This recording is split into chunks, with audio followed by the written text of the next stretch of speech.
Hello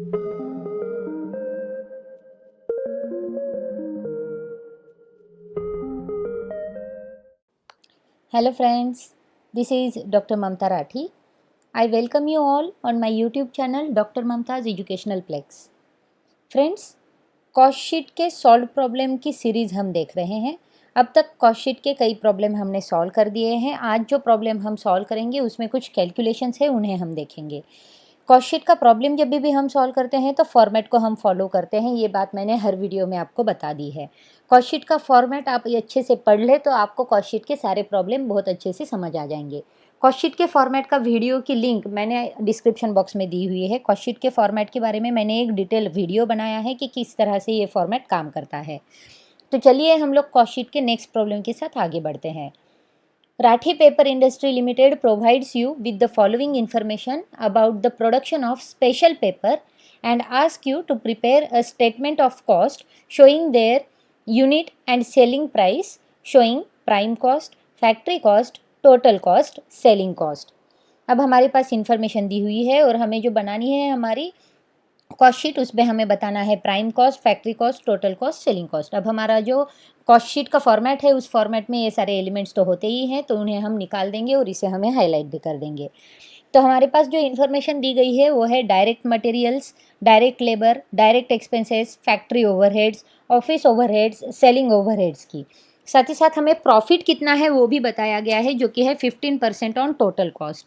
scrap value भी realisation जो किया गया है उसकी भी अमाउंट हमारे पास है 2500 की। पेपर प्रोडक्शन हमें बताए गए हैं 1000 टन्स का पेपर प्रोडक्शन किया गया है और यहाँ पर किसी भी तरह का ओपनिंग एंड क्लोजिंग इन्वेंटरी नहीं है। साथ ही साथ जो वैल्यू ऑफ टूल्स है जो कि at the end of the होती है वो 0 है बताया गया है। और ये जो सारी इन्फॉर्मेशन है वो जनवरी मंथ की है 2020 के। तो हमारे पास जो डायरेक्ट मटेरियल हमें बताया गया है, डायरेक्ट मटेरियल में पेपर पल्प जो है हमारे पास वो है 1000 टन्स का, पर टन की जो अमाउंट है वो है ₹50 और सन्ड्री मटेरियल्स जो लगे हैं वो है 3000 टन्स के, पर टन की अमाउंट है ₹30। साथ ही साथ डायरेक्ट लेबर में हमारे पास 200 स्किल्ड लेबर है जिनको हमने ₹5 पर डे फॉर 25 डेज के लिए पेमेंट कर दिया है। साथ ही साथ 100 अनस्किल्ड लेबर हैं, उन्हें ₹4 पर डे फॉर 25 डेज के लिए पेमेंट कर दिया है।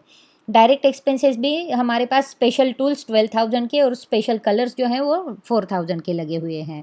फैक्ट्री ओवरहेड्स में हमारे पास वेरिएबल ओवरहेड जो लगे हैं वो है 100% ऑफ डायरेक्ट लेबर और फिक्स्ड ओवरहेड जो है वो है 50% of direct labour. Office overhead जो है वो 10% ऑफ फैक्ट्री कॉस्ट है और selling and distribution overhead 15% of factory cost है। तो सारी इन्फॉर्मेशन हमारे पास है, सारी इन्फॉर्मेशन यहाँ पर भी हमें सिक्वेंशियली दी गई है। इसी सीक्वेंस को साथ में लेकर हमें हमारी कॉस्ट शीट भी बनानी है। तो चलिए हम चलते हैं हमारी सॉल्यूशन पार्ट की ओर। सॉल्यूशन करते वक्त हमें हमेशा ध्यान रखना है कि हमें कॉस्ट शीट को उसके एक अरेंज्ड फॉर्म में ही बनाना है। उसका जो सीक्वेंस है उस सीक्वेंस को हमें फॉलो करना होता है और उसी सीक्वेंस में हमें हमारी कॉस्ट शीट बनानी होती है। तो कॉस्ट शीट जब भी हम बनाएंगे तो उसका सीक्वेंस, उसका जो ऑर्गेनाइज्ड फॉर्मेट है उसे यूज़ करना ना भूलें। तो हमें जो दी गई इन्फॉर्मेशन है उस इन्फॉर्मेशन को हम यूज़ करेंगे हमारी कॉस्ट शीट के फॉर्मेट में। तो हम शुरू करते हैं cost sheet for the period ending January 2020।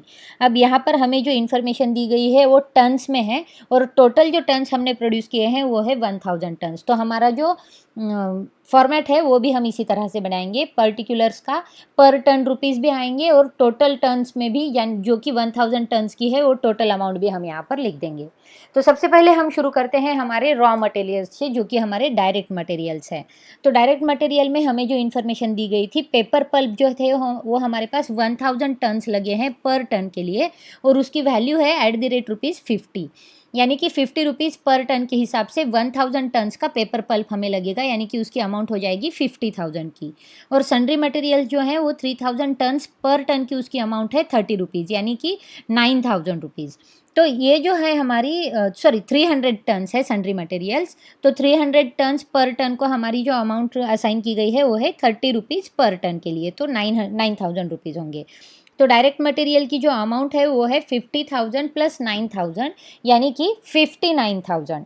तो इसी के साथ हमारे पास जो मटेरियल कंज्यूम्ड है उसकी अमाउंट आ जाती है, जिसे हम कहेंगे मटेरियल कॉस्ट, जो कि पर टन कॉस्ट। अभी देखिए पर टन कॉस्ट हम कैसे निकालेंगे, तो जो कुछ भी हमारी टोटल अमाउंट आएगी उस टोटल अमाउंट को डिवाइडेड बाय पर टन में कर देंगे। तो टोटल अमाउंट है हमारे पास 59,000 डिवाइडेड बाय टोटल जो हमारा प्रोडक्शन है वो है, टोटल जो क्वांटिटी हमारे पास है वो है 1000 टन्स की।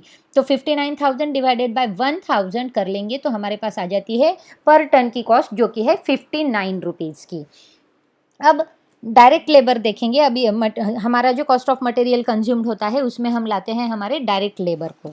तो डायरेक्ट लेबर की जो इन्फॉर्मेशन हमें दी गई है उसमें है 200 skilled labour at the rate ₹5 per day for 25 days 25,000 and 100 unskilled labours जिसकी at the rate ₹4 per day for 25 days 10,000, यानी कि 200 into 5 into 25 is equal to 25,000 and 100 into 4 into 25 is equal to 10,000। तो total जो amount है direct labour की वो हो जाएगी 35,000।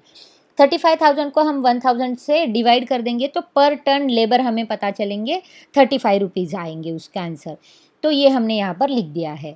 अब इसमें मटेरियल कॉस्ट में डायरेक्ट लेबर तो हमने ऐड कर दिया, अब हम ऐड करेंगे हमारे डायरेक्ट एक्सपेंसेस। अब हमें बताया गया है कि डायरेक्ट एक्सपेंसेस में स्पेशल टूल्स के लिए 12,000 रुपीज़ और स्पेशल कलर के लिए 4,000 रुपीज़ लगे थे, यानी कि टोटल जो अमाउंट लगी थी वो थी 16,000 की, जिसे हम डिवाइड कर देंगे 1000 से तो पर यूनिट पर टन कॉस्ट हमारे पास आ जाती है 16 रुपीज़ की। तो इसे हम ऐड कर देंगे हमारी कॉस्ट ऑफ मटेरियल कंज्यूम में जो कि है हमारी मटेरियल कॉस्ट। तो हमें मिल जाता है हमारा प्राइम कॉस्ट जो कि हमारी कॉस्ट शीट का फर्स्ट एलिमेंट हो जाता है। तो प्राइम कॉस्ट में हमारी पर टन कॉस्ट जो है वो आ जाएगी 110 रुपीज़ की और टोटल कॉस्ट जो है वो आ जाएगी 1,10,000 रुपीज़ की। तो यहाँ पर हमारी प्राइम कॉस्ट निकल गई है। हम हमारी फॉर्मेट को आगे बढ़ाते हैं। अब हमारी जो प्राइम कॉस्ट है उस प्राइम कॉस्ट में हम ऐड कर देंगे हमारे फैक्ट्री ओवरहेड्स को।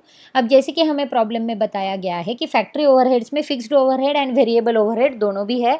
वेरिएबल ओवरहेड जो है वो है 100% ऑफ डायरेक्ट लेबर।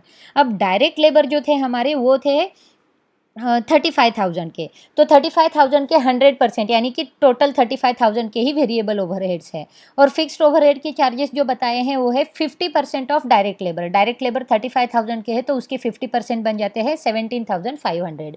तो फैक्ट्री ओवरहेड्स में हम वेरिएबल ओवरहेड्स लिख देंगे 35,000 के और फिक्स्ड ओवरहेड्स लिख देंगे 17,500 के।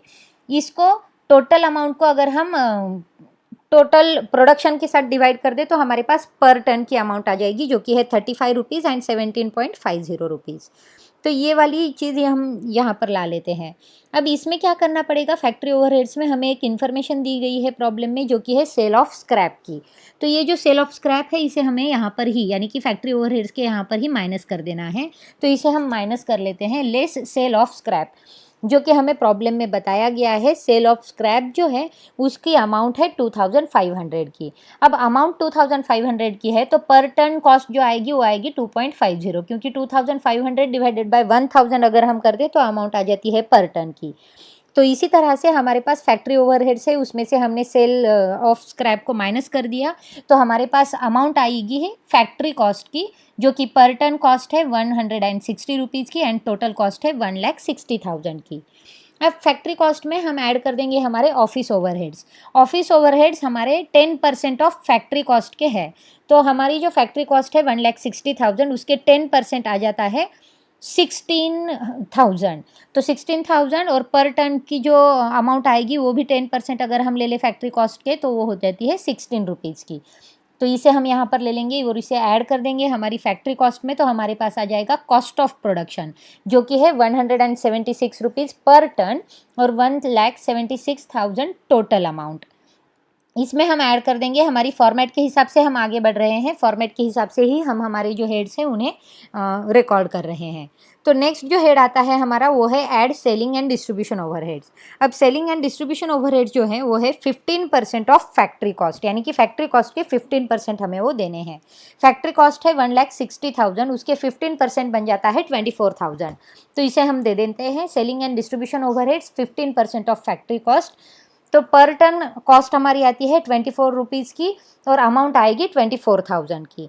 तो इसे हम ऐड कर देंगे हमारी कॉस्ट ऑफ प्रोडक्शन में तो हमारे पास आ जाएगी अमाउंट जो है कॉस्ट ऑफ सेल्स की, यानी कि यहाँ पर हम कहेंगे कॉस्ट ऑफ टोटल सेल्स। तो ये है पर टन की अमाउंट 200 रुपीज़ की एंड टोटल अमाउंट जो है वो आएगी 2 लाख की। अब इसके ऊपर हमें क्या करना है, हमारा प्रॉफिट असाइन करना है।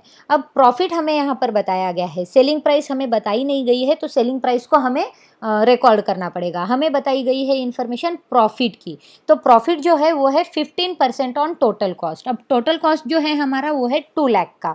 2 लाख के ऊपर हमारी जो 15% कॉस्ट आती है वो होती है हमारी 30,000 की। तो प्रॉफिट 15% ऑन टोटल कॉस्ट आ जाएगा 30,000 और पर टन में उसकी अमाउंट आ जाएगी 30 रुपीज़ की। तो इस तरह से प्रॉफिट हमने दे दिया, प्रॉफिट की इन्फॉर्मेशन हमें प्रॉब्लम में थी। तो प्रॉफिट को अगर हम हमारी टोटल कॉस्ट में ऐड कर दे तो हमारे पास आ जाती है सेलिंग प्राइस, जो कि है 230 पर टन की सेलिंग प्राइस, यानी कि एक यूनिट के लिए, एक टन के लिए हमें जो अमाउंट लेनी है सेलिंग प्राइस वो है 230। और जैसे कि हम 1000 टन्स को सेल करेंगे तो 1000 इंटू 230 तो अमाउंट आएगी 2,30,000, जो कि हमारे total cost of sales and profit को मिलाकर भी हमारे पास आती है। 2 lakh plus 30,000 is equal to 2,30,000। तो दोनों तरह से हम हमारी सेलिंग प्राइस को निकाल सकते हैं। तो इसी तरह से हमने हमारी सारी इन्फॉर्मेशन को हमारे कॉस्ट शीट के फॉर्मेट में रख दिया, और कॉस्ट शीट के फॉर्मेट के हिसाब से उसके रिकॉर्डिंग भी कर लिए, उसके प्लस एंड माइनस के जो कुछ भी इफ़ेक्ट्स है उन इफ़ेक्ट्स को भी हमने दे दिया, और हमारी कॉस्ट शीट को हमने तैयार कर दिया। तो बहुत ही सिंपल है हमारी कॉस्ट शीट का फॉर्मेट, बस उसका ऑर्डर हमें ध्यान में रखना है, उसका सीक्वेंस हमें ध्यान में रखना है, और जो सीक्वेंस दिया हुआ है उसी सीक्वेंस में हमें हमारे प्रॉब्लम की जो इन्फॉर्मेशन है उस इन्फॉर्मेशन को उसमें पुट कर देना है। तो अगर हम इसे ध्यान से देखेंगे और हमारी फॉर्मेट को फॉलो करेंगे तो हमारा कॉस्ट शीट का प्रॉब्लम जो है वो बहुत ही आसानी से सॉल्व हो जाता है। तो फ्रेंड्स, आपको ये सारे प्रॉब्लम्स कैसे लग रहे हैं, कॉस्ट शीट की ये क्वेश्चन जो सॉल्व प्रॉब्लम की सीरीज़ है वो आपको कैसे लगी, कमेंट बॉक्स में बताना ना भूलें। हम लोग फिर मिलेंगे नए वीडियो के साथ, तब तक के लिए चैनल को सब्सक्राइब कीजिए, साथ ही साथ बेल आइकन को प्रेस कीजिए ताकि आप हर नए अपडेट को सबसे पहले देख सकें। हम लोग फिर मिलेंगे, तब तक के लिए keep watching, keep sharing, thank you.